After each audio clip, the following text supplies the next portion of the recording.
김큐의 경제뉴스 큐레이션. 저는 코너지기 배아량 리포터입니다. 어렵고 복잡한 경제 한큐에 정리해주실 김큐, 안녕하세요. 네, 안녕하세요. 어서 오십시오. 네. 마스크를 쓰셨네요. 제가 오늘 상태가 좀 안 좋네요. 이제 명절 일주일밖에 네. 안 남았는데 이 며느리 어떡합니까? 큰일 났네요. 그래도 일주일 남았으니까 일주일 동안 회복을 잘 해봐야죠. 또 저한테 뭐라 그러시는 분. 며느리만 문제가 있는 게 아니에요. 저도 열심히 명절 준비하겠습니다. 네. 네, 알겠습니다.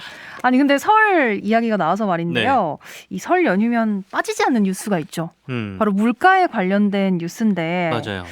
근데 이번에는 제가 며느리로서 설을 준비해 보다 보니까 네네. 진짜 비상이에요. 왜냐면 정말 물가가 너무 많이 올라 있잖아요. 네네, 맞아요.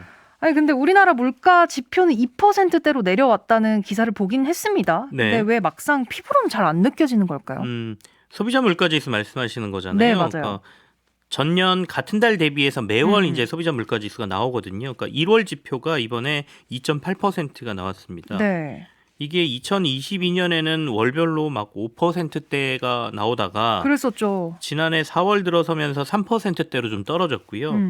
6, 7월에 잠깐 2%대로 내려갔다가 또다시 3% 위로 올라와서 지금 6개월 만에 1월에 2%대 물가가 나왔다 이런 거거든요. 네. 보통 2% 중반의 물가 상승률은 한국은행이나 중앙은행들이 목표로 하고 있기 때문에 아직 부족하긴 하지만 2%대 물가로 복귀한 건 굉장히 반가운 일이에요. 하지만 이제 말씀하신 것처럼 국민들은 낮아진 물가가 전혀 체감이 안 되죠. 안 되죠. 크게 한 두 가지 정도 이유 때문인데요. 하나는 2년간 거의 물가가 계속 누적되면서 엄청 많이 올랐거든요. 그러니까 이번 달에 조금 덜 올랐다, 뭐 2.8%만큼밖에 안 올랐다라고 얘기하지만 2% 물가도 오른 거지 않습니까? 그렇죠. 그리고 아까 막 5%, 뭐 4%의 물가가 2년 동안 올랐기 때문에 지금 물가를 보면 지금 조금 안정됐다 하더라도 물가가 높은 수준인 거고요. 2%대 중반의 물가가 계속해서 유지되는 게 좀 꽤 돼야 이제 물가가 좀 안 오르네 이런 느낌 받으실 수 있을 것 같아요. 그리고 두 번째는 소비자 물가 지수라는 게 130개 정도 되는 품목별 가중치를 부여해서 이게 산출을 해내거든요. 네. 그러다 보니까 생활에 밀접한 특정 품목 가격이 상당히 많이 올랐다 하더라도 우리 산업에 영향을 미치는 다른 품목의 가격이 빠지면 이게 거기서 상쇄돼 버리는 거예요. 그러니까 우리가 뭐 체육, 음악, 미술 점수 엄청 좋은데 내가 국영수 망치면 평균 점수 떨어지는 거랑 그렇죠. 뭐 비슷한 거겠죠. 그리고 또 하나 결정적인 것은 우리 소비력인데요. 그러니까 국민들의 소비력. 다시 말해서 내 월급은 물가 상승률에 뒤처져서 계속 제자리 걸음을 하고 있거든요. 그러니까 올라버린 물가가 이제 제자리 걸음을 하고 있다 하더라도 이 물가를 보면서 버거운 삶은 그대로 유지가 되는 것이죠. 그렇죠. 저는 이제 어머니가 왜 짜장면을 싫다고 하셨는지 네. 알 것 같은 요즘이거든요. 이제는 짜장면이 제일 좋습니다. 그나마 가격이 아이들 사주기에. 아니 근데 저는 그러면 어머님은 과일을 싫다고 하셨어 할게요. 과일 값이 너무 비싸서 저는 못 먹고 아기만 주고 있거든요. 실제로 1월 전체 소비자 물가가 2.8% 올랐다고 제가 말씀드렸지만 네. 생활 물가 지수는 1월에 전년 동월 대비해서 3.4%고요. 그 안에 신선식품 지수는 14.4%가 올랐습니다. 네. 이 신선식품 지수를 품목별로 보면 좀 아찔한 정도인데요. 신선 과일이 28.5%나 뛰었고요. 신선 먹죠. 채소는 8.9%나 가격이 올랐습니다. 말씀하신 대로 과일이 지금 물가 상승을 주도하고 있다 이런 말을 해도 될 것 같은데 그러네요. 이게 설 명절 앞둔 연초라는 점을 감안하더라도 너무 많이 올랐어요. 특히 사과는 지난해 같은 기간과 비교해서 56%, 네. 귤은 39.8%, 토마토 51%, 배 41.2% 이렇게 올랐고요. 네. 여기에 음식할 때 필수 재료죠. 마늘 12.1%, 파는 뭐 60.8%가 올랐습니다. 비싼 거가 참 많이 올랐어요. 이제 뭐 먹고 살아야 되나 싶은데 네. 명절 때 되면요 정부가 물가 안정 대책을 내놓잖아요. 그렇습니다. 일단은 물량을 대거 푸는 방식이 대부분이에요. 가격이라는 게 수요와 공급으로 결정되니까 물건이 좀 흔해지면 가격은 내려간다 이런 논리지 않습니까? 네. 그러니까 설 부근에는 수요가 갑자기 좀 늘어나는 게 있으니까 공급을 늘려서 가격을 방어하는 방식이라고 보시면 되는데요. 다만 이제 과일과 농산물은 이게 좀 쉽지가 않습니다. 그러니까 지금 생산 좀 더 하자 그런다고 생산물이 나오는 게 아니지 않습니까?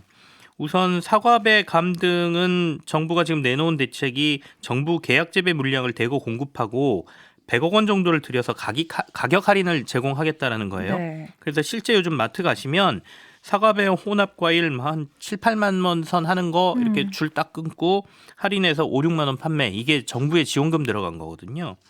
그리고 또 하나가 수입 과일에 할당 관세를 적용해서 대체 과일 수요를 일으켜서 가격을 잡겠다. 또 이렇게 얘기하고 있습니다. 이게 수입 과일을 늘려서 가격을 낮춘다는 말씀인 건가요? 그런 셈입니다. 그러니까 명절 선물 고민하실 때 혹시 망고 또는 멜론 같은 거 구매하신 분들 계실 것 같은데 요즘요? 그러니까 사과배 사려고 하는데 이게 너무 비싸니까 옆에 이렇게 고개 돌려보니까 망고 세트, 멜론 세트가 그나마 좀 저렴한 거죠. 그러다 보면 그거 선택하게 되거든요. 그러니까 이런 대체 수요를 만들어내겠다라는 겁니다. 그러니까 이런 걸 수입을 하게 되면 사과배에 대한 수요가 이쪽으로 이동하면서 부족한 공급 물량의 문제를 좀 해결할 수 있다는 거거든요. 근데 지금 사과는 실제로 공급 문제가 좀 있습니다. 지난해 이상기후 등으로 수확량 자체가 줄어버렸거든요. 그렇다 보니까 가격이 너무 뛰었고 사과를 못 사 먹는 사람들이 대체 수요로 귤과 딸기로 이동을 하고 있어요. 그래서 귤과 딸기가 지금 가격이 동반 상승하는 모습들을 보여주고 있어서 그러면 직접적으로 사과를 수입하면 되지라고 말씀하신 분들이 계시겠지만 이렇게 하면 좋긴 한데 과순환과 보호라는 측면도 있어요. 사과를 지금 수입해버리면 우리나라 사과 농가의 문제도 생기지 않습니까? 네. 저가의 사과가 들어와 버리면 그렇기 때문에 이걸 지금 수입은 못하는 거고요. 그래서 대체 과일을 수입하는 방식을 택하는 겁니다. 할당 관세라는 거는 일시적으로 관세를 줄이거나 높이는 탄력 관세를 얘기하는데요. 네. 수입 과일에 대거 적용하면서 관세가 빠진 만큼 수입 과일 가격을 낮추는 효과가 발생하겠죠. 그러면 물가를 잡는 일부 효과는 있습니다. 다만 이제 관세라는 거는 우리나라 산업을 보호하기 위한 장벽 역할도 하는 것이거든요. 안 그래도 대목인 설 수요에 가격이 높아져서 농가가 좀 힘든 상황인데 정부의 이런 정책이 이 힘든 상황을 더 힘들게 할 수도 있고 또 하나는 정부 입장에서는 세수 부족이라고 지금 난리잖아요. 근데 관세를 일부 포기하는 정책이에요. 할당 관세가. 그렇다면 또 세수 부족에도 시달릴 수 있다. 이런 얘기가 되겠죠. 아니 이거 들으시고 청취자분들이 많이 네. 공감을 해주셨어요. 미니의 양근삼님께서 차례상을 그림으로 차려야 될 것 같아요라고 하셨는데 저도 이거 들으면서 참 태블릿에다가 그려야 되나 디지털 차례를 지내야 되나 생각을 했었거든요. 고민 많으실 거예요. 진짜로. 그러니까요. 또 2853번님 사과 한 개에 5,000원입니다. 최애 과일인데 마트에서 사과를 만지다가 그냥 옵니다 하셨어요. 네. 배는 7,000원 하더라고요. 그러니까요. 아유. 안 먹어야 되나요? 농가를 생각하면 먹어야 될 것 같고. 네. 아 이제 과일 끊어야겠네요. 저는 이제 물가 이야기를 하고 연결이 네네. 될 수 있을 것 같은데 다음으로 넘어가시죠. 네. 얼마 전에 대통령이요 가계 통신비 부담을 줄이기 위한 방편으로 단통법, 단말기 유통 구조 개선법이죠. 네네. 단통법 폐지를 꺼냈습니다. 맞습니다. 그 연장선상인지 이 방통위가 통신사하고 삼성전자의 휴대폰 보조금 늘려라 요구를 했다는 뉴스가 나오더라고요. 그러게요. 저도 이 뉴스 헤드라인을 이렇게 스치듯이 보고 나서 내가 뭐 잘못 봤나 싶어서 다시 쳐다본 뉴스이긴 하거든요. 방송통신위원회가 최근에 삼성전자가 내놓은 갤럭시 S24라는 핸드폰 공시지원금 확대를 지난달 30일에 삼성전자와 SKT, KT, LG U+ 등 통신 3사를 만나서 요구했다는 거예요. 네. 근데 이게 그때 한 번만 있었던 게 아니고 24일하고 25일에도 두 차례 지원금 확대를 요청했다. 이런 뉴스가 전해졌습니다. 네. 아마도 말씀하신 것처럼 단통법 폐지를 발표했습니다만 이게 법이다 보니까 실제로 폐지가 되고 뭐 법 개정이 이루어지려고 하면 아무리 빨라도 6개월 이상 걸리거든요.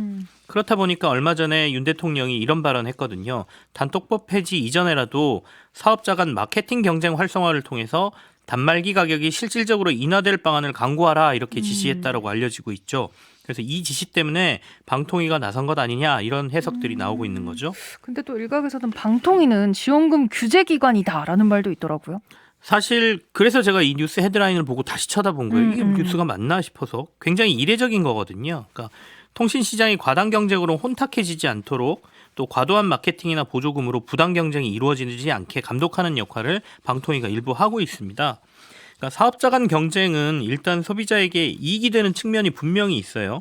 하지만 이게 선을 넘게 되면 결국은 그 비용은 소비자에게 또 한 번 전가되기 마련이거든요. 네. 그러니까 단말기 가격은 떨어뜨려도 통신사가 요금제를 살짝 바꿔서 통신 요금을 올려서 다시 이 요금을 가져간다든지 아니면 부가 서비스 비용을 올리거나 원래 공짜로 주던 요금제와 같이 가던 부가 서비스를 몇 개 빼는 방법 등으로 해가지고 다시 그 요금을 가져가는 것이죠. 네, 네.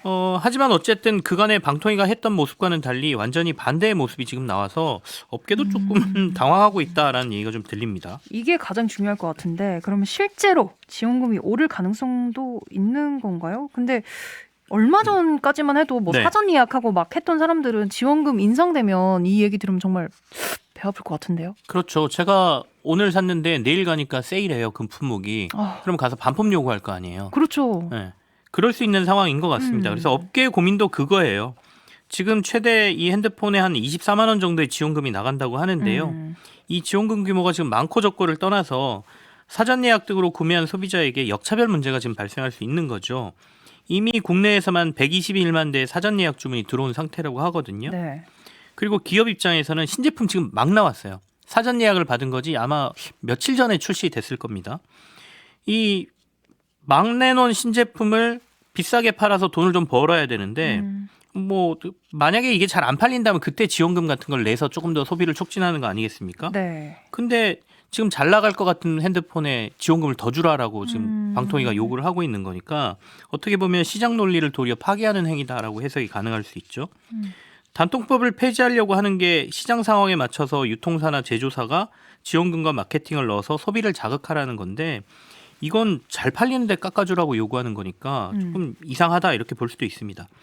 그래서 아무리 빨라도 두세 달은 지나야 이들이 지원금을 올릴 수 있지 않겠느냐 이런 전망은 나오는데요. 하지만 정부 압박이 강해지면 또 모를 일이지 않습니까? 단말기 지원금은 방통위 고시에 따라서 매주 화요일과 금요일에 변경이 가능하거든요. 네. 당장 다음 주 화요일에 어떤 일이 벌어질지 좀 지켜봐야 되겠습니다. 일단 저는 휴대전화 쓰는 입장으로 5G 네. 이거 좀 제대로 됐으면 좋겠어요. 왜냐면은 5G 요금제는 일단 비싸거든요. 비싼데 잘 안 돼요. 그래서 저는 그냥 아예 4G로 설정을 해놓고 쓰긴 하는데 네. 답답하더라고요. 이게 정부가 그래서 또 하나 추진하는 사업이 제4 이동통신 사업이에요. 통신사업자 하나 더 들여서 경쟁 유도해서 제대로 된 서비스 그리고 통신 요금도 낮추겠다라는 거거든요. 지난주에 이와 관련된 이슈가 하나 있었습니다. 제4 이동통신 사업자가 서비스를 할 수 있는 주파수 경매가 낙찰이 되면서 사실상 4이동통신 사업자가 선정이 됐습니다. 네. 스테이지 X라는 회사인데요. 이들이 말하는 게 진짜 5G를 제공하겠다 이렇게 얘기를 하고 있어요. 정부가 추진하는 제4 이동통신 서비스, 앞서 말씀드린 것처럼 서비스 개선도 하고 이들이 매기가 돼서 시장을 흔들면 통신 관련 가격 인하 효과도 있을 것이다 이렇게 전망하는 건데요. 문제는 이 제4 이동통신 사업을 하기 위한 주파수, 이 주파수 경매 낙찰됐다고 했지 않습니까? 네. 이 가격이 너무 비싸게 낙찰됐습니다. 4,301억 원에 낙찰됐는데 뭐 싸다 비싸다는 건 상대적인 거니까 네. 이게 정말 필요한 거면 이 가격이라도 가져가는 게 맞긴 한데요. 왜냐하면 이 28GHz 주파수 대역이 당초에 이동통신 3사가 5G 하겠다고 사갔던 주파수거든요. 근데 사업 못하고 포기하고 결국엔 반납했습니다. 근데 이 주파수를 2018년도에 이들이 얼마에 사갔냐면 2,070억 원에 사간 건데 네. 아무리 5년 정도가 지났다고 해도 주파수 대역이 4,301억 원에 팔렸으니까 그러니까요. 이건 너무 비싸게 산 거 아니야? 비싸게 샀으면 싸게 서비스 못할 텐데 이런 얘기 나오는 거죠. 근데 어쨌든 스테이지 X라는 회사는 그거를 했다는 건데 돈이 네. 그렇게 많나요?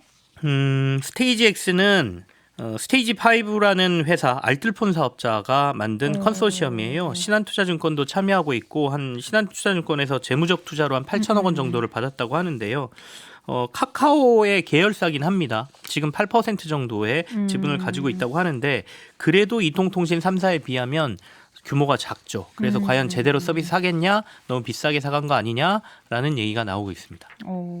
어떻게 될지는 조금 더 지켜봐야겠죠. 네, 그렇습니다. 알겠습니다. 오늘도 잘 들었습니다. 김큐의 경제뉴스 큐레이션 여기서 마무리할게요. 네, 배아량 리포터와 함께했습니다. 고맙습니다. 네, 감사합니다. 광고 듣고 퀴즈 당첨자 발표하겠습니다.